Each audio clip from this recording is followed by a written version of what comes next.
Hi, my name is Jay Marr from Real Street Performance. I'm here to talk a little bit about the Series 2 AEM EMS. It's on my 94 Supra Turbo. I've been an AEM user. I've had my Series 1 box for probably 4 years now, and AEM contacted me to do some beta testing on the new unit. I've had a couple other boxes on the car, so I kind of know what's out there.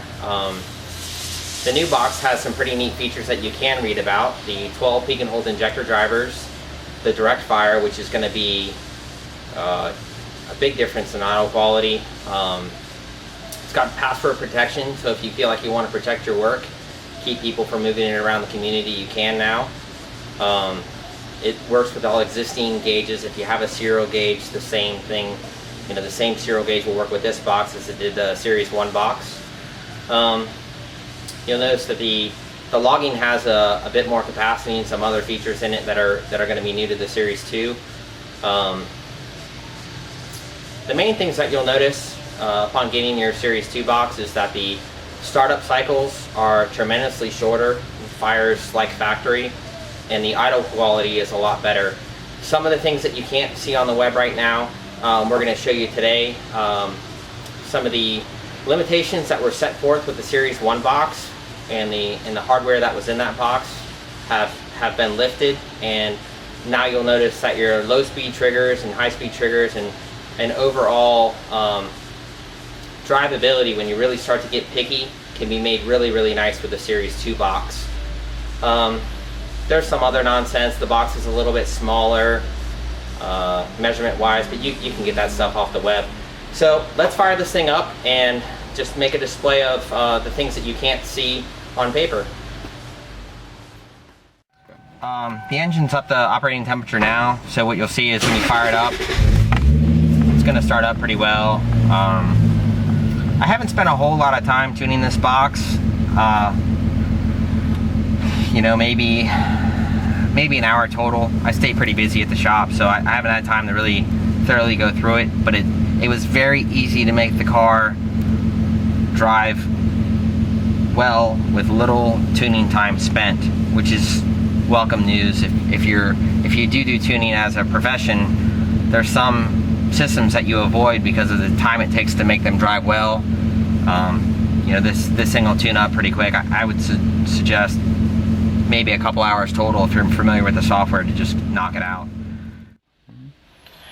So one of the things you'll notice if you're still using serial is when you come up to your box, the download rate is a lot faster to get the information from the EMS into the laptop. So a lot of that time you spend uploading and downloading, that's going to be gone now. We can go ahead and fire it up.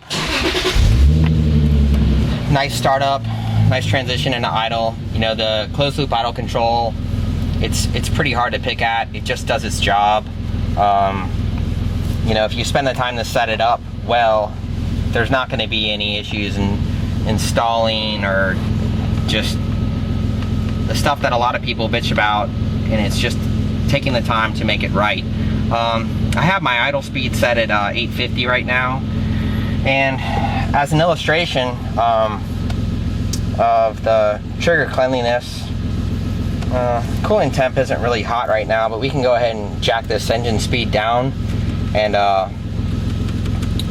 just show you that the triggers never really fault. I'll go ahead and command 500, and you can see it'll kind of peck around. We got 620. I'm just gonna drag this down some more.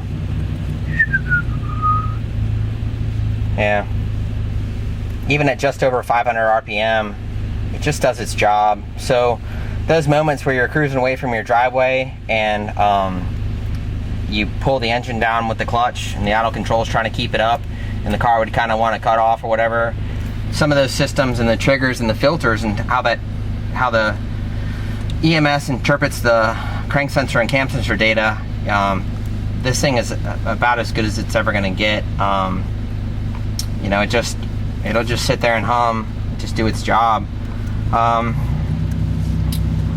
You'll notice again the direct fire is clean, nice running unit, no issues there. If you're using serial port still. And I guess, you know, you can keep that up, but the USB stuff is mint too, which is really nice. That's probably about it. You know, the startup was one of the things that a lot of guys would complain about with the Series 1 stuff, and it's going to be a thing of the past. I mean, this new box is really a nice piece, and I think those guys have done a good job at listening to complaints and continuing to make product better as time goes by. So get your hands on one.